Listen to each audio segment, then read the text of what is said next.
Let's bow down to Shri Mataji, raise our Mother Kundalini and put Bandhan.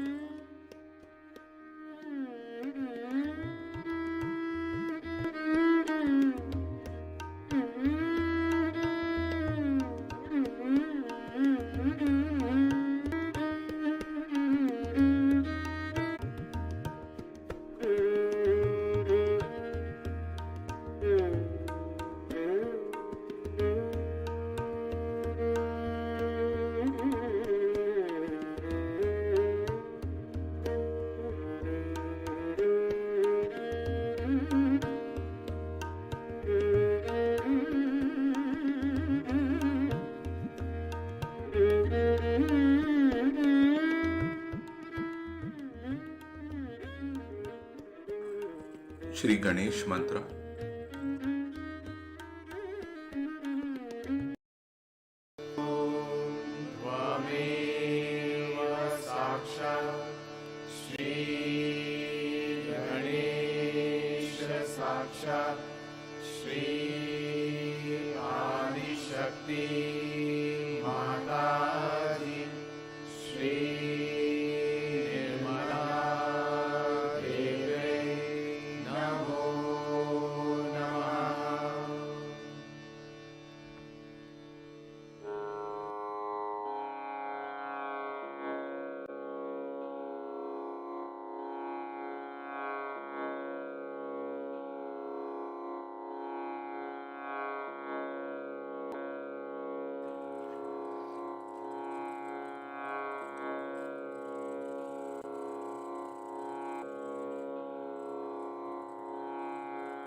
Let us keep our both hands on the Mother Earth, attention on Muladhara.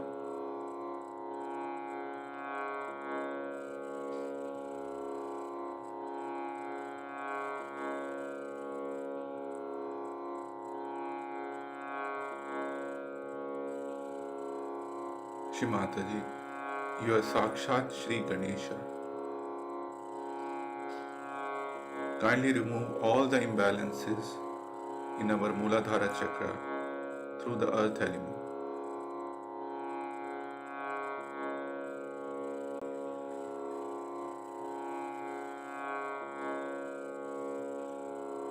Kindly bring us into complete balance.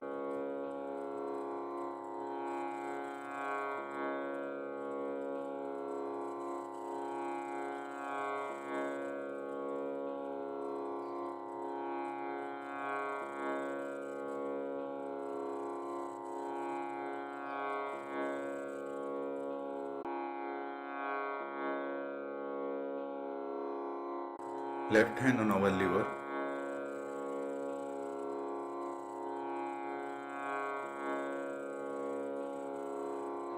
Shri Mataji, you are the doer, you are the enjoyer.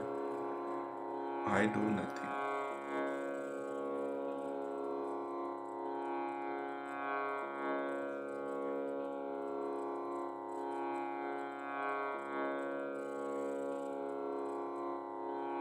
Kindly come into our attention.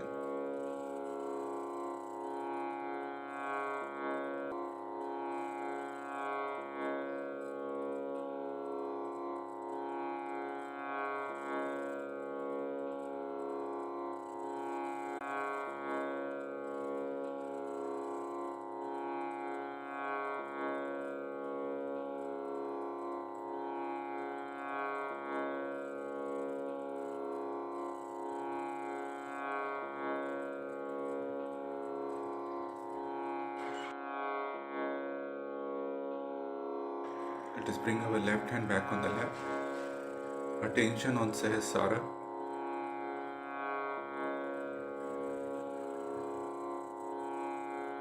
Shri Mataji, kindly give us the thoughtless awareness state.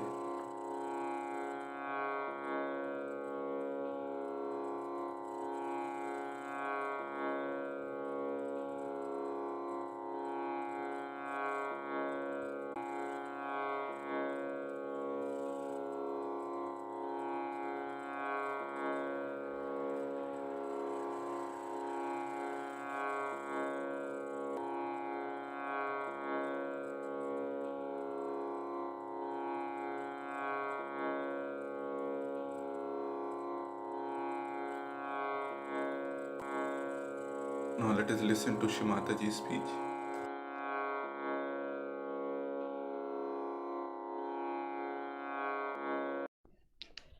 It's not very easy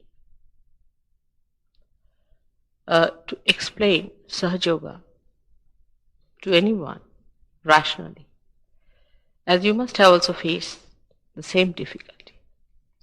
Not only that we are facing this difficulty, but has been faced including Christ, Blake, all of them.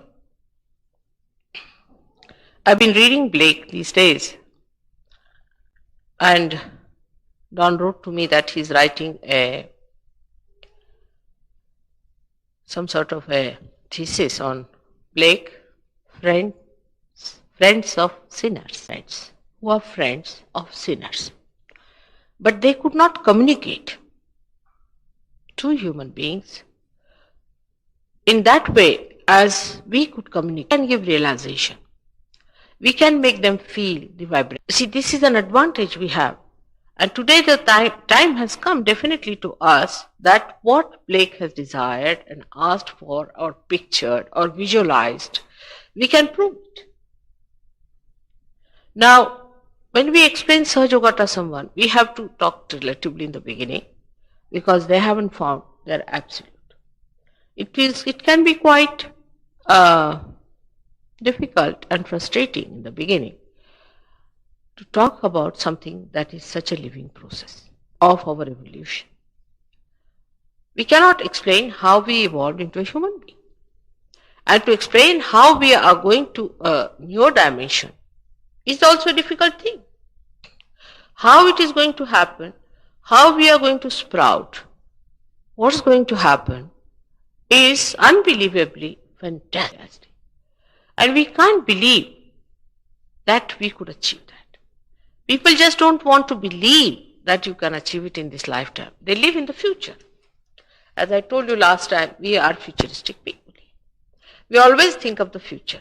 The dangers of futures also I told you what happens to people mentally and emotionally. But spiritually, it happens in such a way that you think that in this lifetime you cannot get your realization. You are quite convinced about it that we'll get it in the future because you live in the future.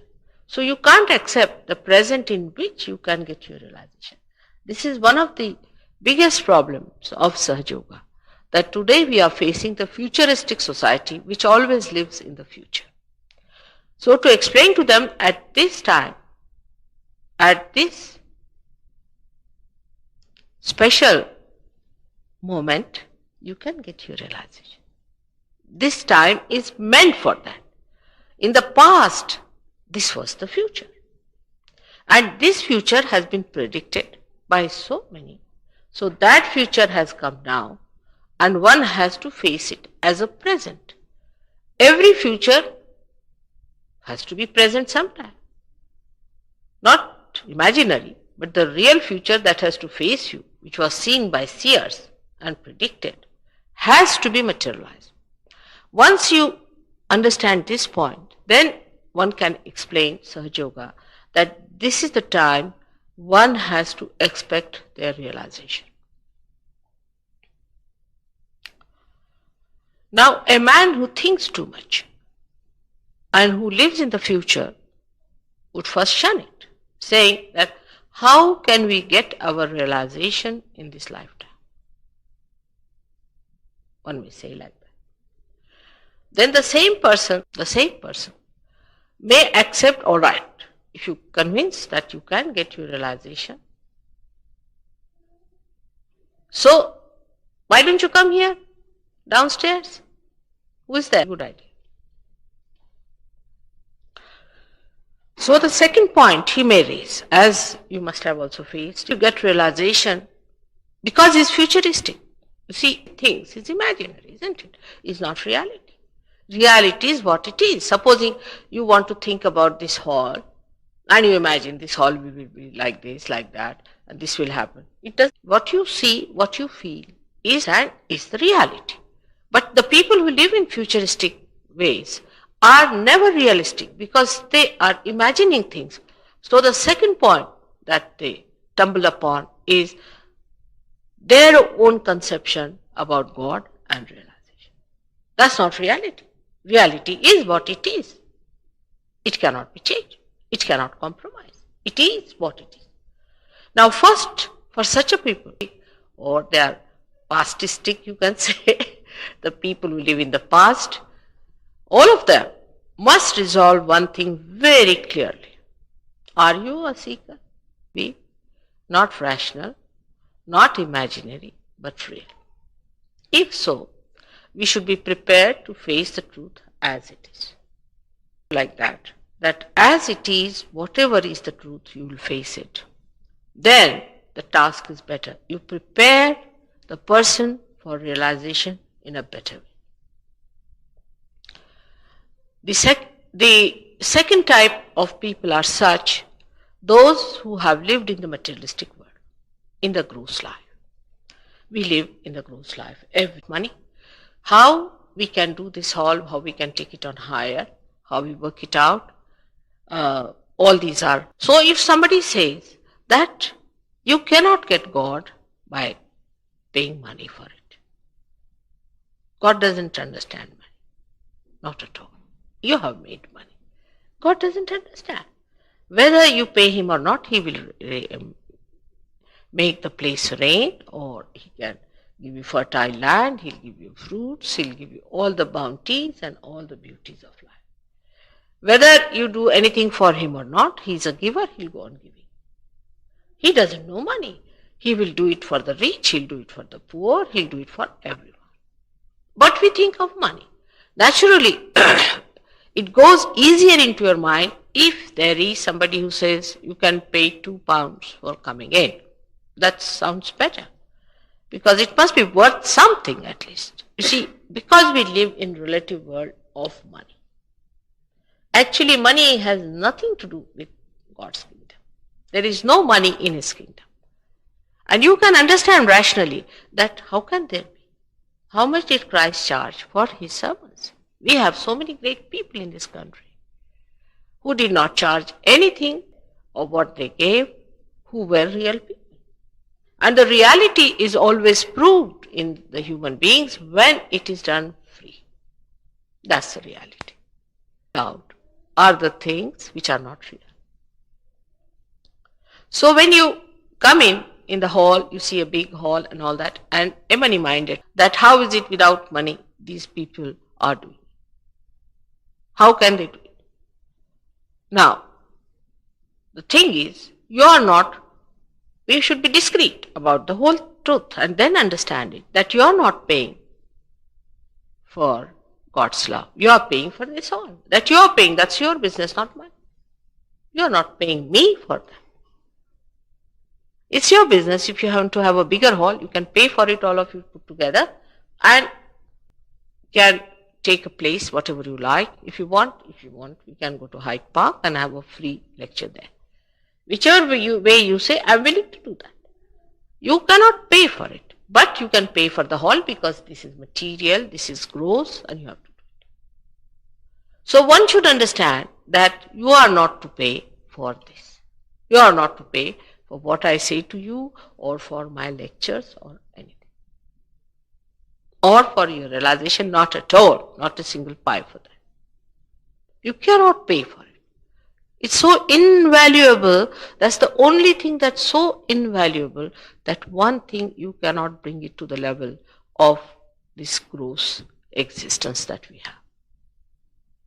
It is absolutely overflowing. It absolutely freely coming to you. So you cannot pay for it. It's love. And love you cannot purchase. Now, who are not futuristic are the people who believe in the past. Now they face another type of problem. They come here, they will think, oh mother, we are such sinners, we've done this sin. I mean, all the past that they have. But love never sees any faults of a person. That's the sign of love. If you love someone, then you just love that person for love's sake. You don't do it because he's such and such. There are 10 people running around. They are running around him for money. Of course, he doesn't give you anything. But you want to be seen with him so that people also think you are rich or whatever it is. Human beings have all kinds of funny ideas of living in imaginary world. But such imaginary world exists. So when such people who live in the past, they come in, they think, oh God, I have done this, and how will I face mother, or how will I face reality? I am such a sinner. There is that. Now when you say you are the friends of sinners, the first conception only, I don't want to agree that you are sinners. I mean, once you come sinner, I think to my eyes nobody is a sinner. So-called sin, all right. It is because of your ignorance. So I would say the ignorant, they are the ignorant people. If you have no lights and it's raining and it's bombarding, and if you jump into a well, it's not a sin, is it? Maybe deliberately you have jumped into a well. Some people do. You see, some people are like this. Come, oh bull, and hit me. There are people like that. That's true. That sort of people are also there. But mostly, it is a mistake which is committed out of ignorance. You did not know that it was wrong. Today I was reading some chapters of Bible, and I found that the punishment, Shariat as they have for these Islamic laws, just like that. See, a man who takes another man's wife should be killed. We had to be like that. Otherwise, we would never have listened to that. I mean, we could not listen to anything without fear. That's the sign of people who are still much more ignorant and absolutely under bondage. Like I would say in Riyadh, my daughter went down and she wrote a letter to me. that, of course, if you see from outside, you will think that these Arab people are really very cruel because they force things and they make people so much religious by force. But to me, it's a heaven because I don't need any force for it because I'm brought up this way. I like it because they don't tell you to do any wrong things. There are no gambling dens, there are not hooligans, there are no rapists, nothing. It's such a wonderful place to live in. Nobody troubles you. You walk into any place, you take anything, no thieves, you don't have to lock your rooms, nothing, out of fear. This is done out of fear. But for people who are evolved and independent, we have reached a stage where we have evolved. It's a time of Moses that these things happen. It's long time back when human beings were not evolved to that extent to understand that righteousness and goodness are good. We may do bad, we may do wrong things, we may try to harm ourselves, people do it. But in the hearts of hearts, they know it is not good. It's not good. They should not have done it. It's wrong. Even to hurt someone. Now human beings have evolved so much. Imagine the Romans, the way they behaved and the way they treated people in this very country of ours, that they would go to any extent of killing people. But all that cruelty, that violence and that ruthlessness, and you can call even the licentiousness and the permissiveness that with which they destroyed themselves and there was a fall of Roman Empire, we can see clearly. Because they have committed mistakes, we have improved. Because Hitler came in, we know what violence is. And that's how we are correcting ourselves through our own people who are doing wrong things. Like overactive in any wrongdoing, he comes forward later on in the history as a person who should be abhorred, a person who should never be copied. He is the person whose name is never taken. That's how we went on learning. And today we are at a stage where we are free to choose whether the hell or the heaven. So when you reach that stage, then one should not think of sinning. That's over now. Because I've told you many a time that Christ, when he came on this earth, he created that special spot for us, which is called as Agya Chakra, which is at the crossing of ego and superego, that if you awaken him, he can suck our sins. So before his coming, there was no such arrangement. He has been predicted in our Indian Puranas and was called as Mahavishnu. Of course, they cannot connect him with Mahavishnu because those people who went to India and talked about Christ, horrible people. I mean, I must say that the way Blake describes the priest, you see, it's so surprising. He says, woe of a child. The priest